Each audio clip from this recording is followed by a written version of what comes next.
Hello, everyone, and welcome to CSET Podcast, where we are tuning in on radio on Caps Radio KPPQLP Ventura, tuning in at 104.1 FM. And we're back, CSET Podcast, back with the social justice fun crew and co-host Mac. How are we doing? Hey, we're doing fantastic. We've got a lot of great people. I can't believe the amount of people that we're able to fit in while we still have this studio space, but I'm really thankful that we were able to use it in all these great ways. Absolutely. Michael was going to tell us a little bit about the history of the Social Justice Fund. Okay.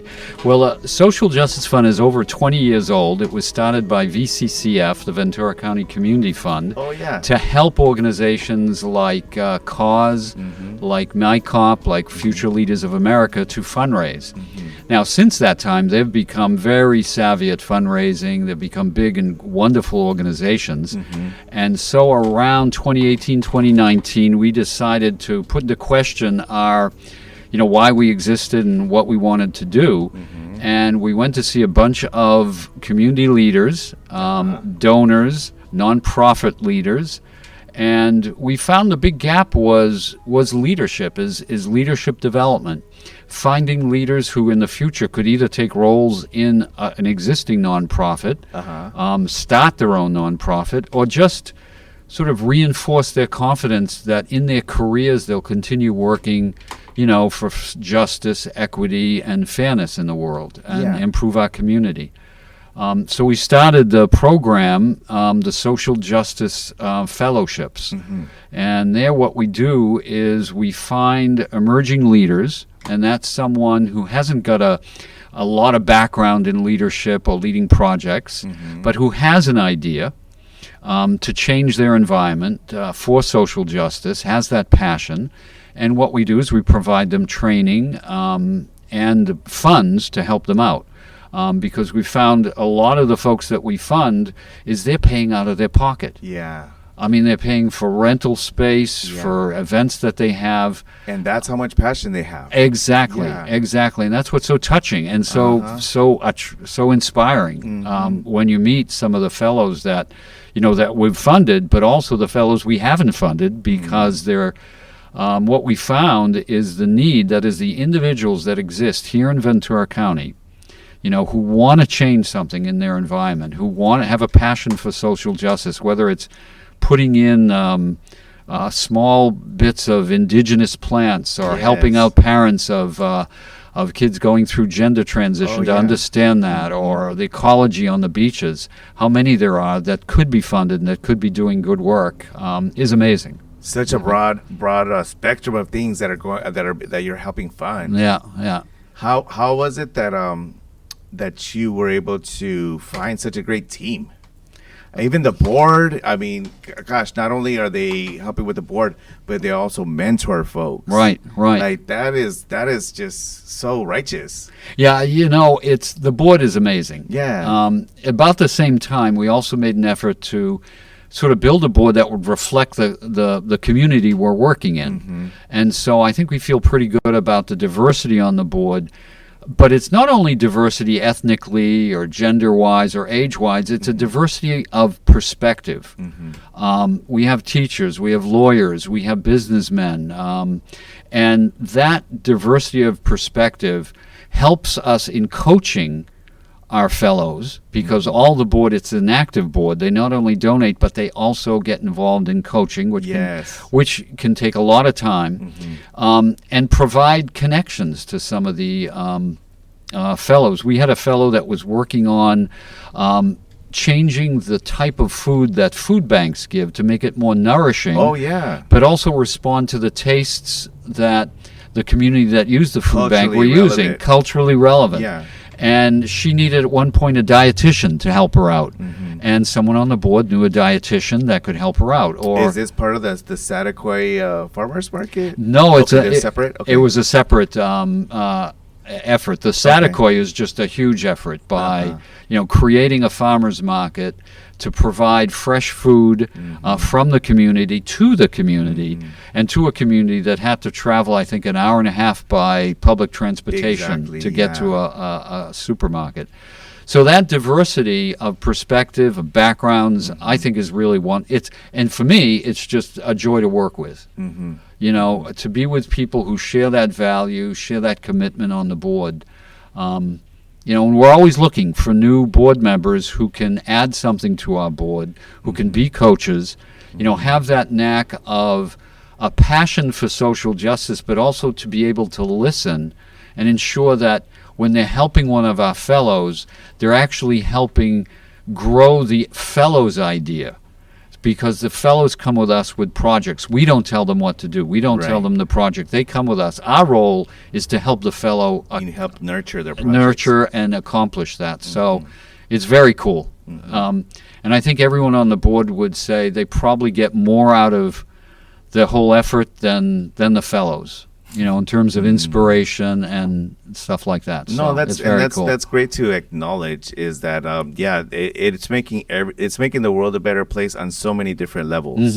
You know, it's great to help, but it also feels very healing to be able to have your positions and help others. Yeah. What are some of the things? I want to put it out there. I know that this year you have some new opportunities for folks.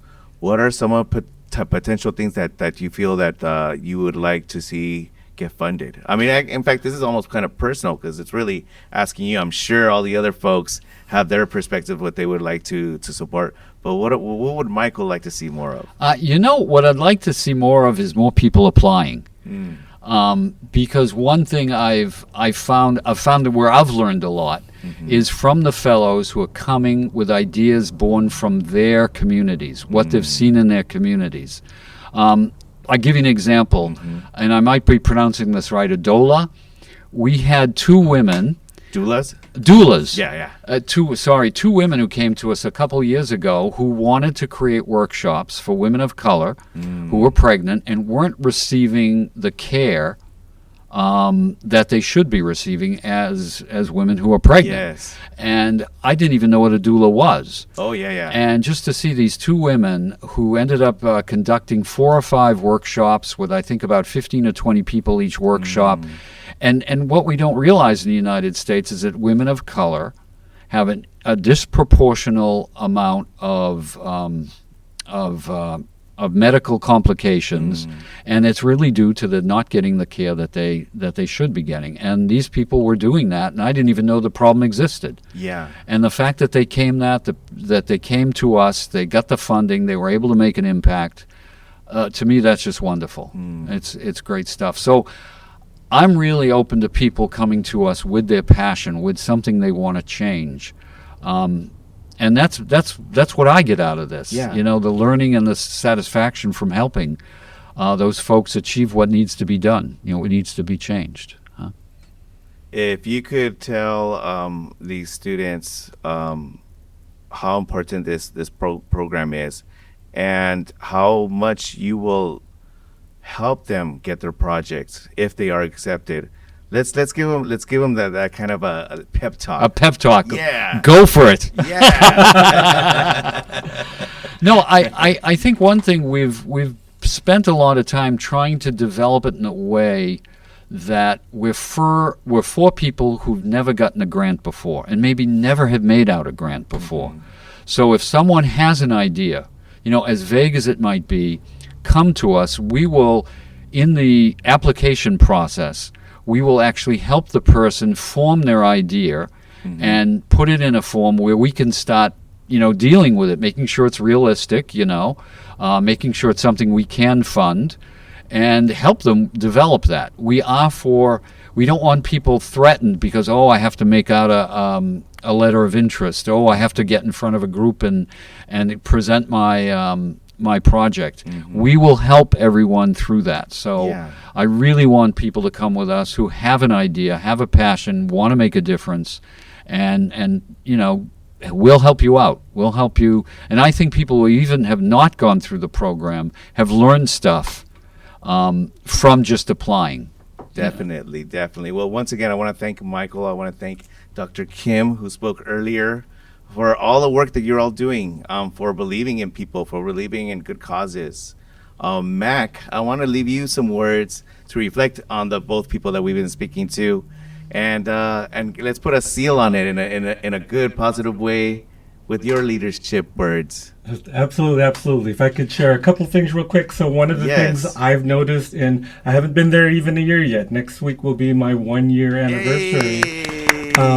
But one of the things I noticed is that although we pair each successful fellow with 1 or 2 board members, we meet bi-monthly or every other month as a board, and the coaches, the mentors report back on how progress is going. And in that discussion, another board member will say, hey, let me connect you to this person or this resource. So fellows don't have just 1 or 2 mentors. They have 12. They have our full board, a multidisciplinary group of folks with a lot of experience and a lot of skills. Yes. And it's just magic.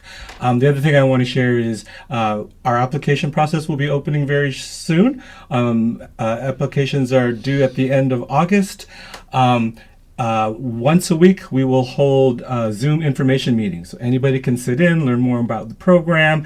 At that point, someone wants to apply, we may connect them with one of our board members to help them through the application process. So like Michael and Kim earlier had shared, even if they're not selected, they have a flavor of how to create a project and present it to any funder or any other person or resource who might be interested in it. So I think I would like to close with a quote from Dolores Huerta, which I shared earlier. She said that every moment is an organizing opportunity, every person a potential activist, and every minute a chance to change the world. And our fellows may not yet be changing the world, but they're definitely changing tuning in on County radio on for the Caps positive. Radio KP, Thank you. PQLP Ventura. Tune in And congratulations on your 1-year FM, anniversary. and on Thank Caps you, thank you. Public Thank you, everybody, Access for Love listening. Ventura This County. is CSET Podcast. And if you're online, helping you can promote find the us on Social Justice YouTube on Fund. the channel CSET Please hit Podcast, like, where we subscribe, focus on support social in every way you justice, can. culture, Know that you are and important. great things that are happening Know that here your in work Ventura is County. important, and we really are thankful for everything you do. Good night. Thank you. Hello, everyone, and welcome to CSET Podcast, where we are tuning in on radio on Caps Radio KP, PQLP Ventura. Tune in at 104.1 FM and on Caps Public Access throughout Ventura County. And if you're online, you can find us on YouTube on the channel CSET Podcast, where we focus on social justice, culture, and great things that are happening here in Ventura County.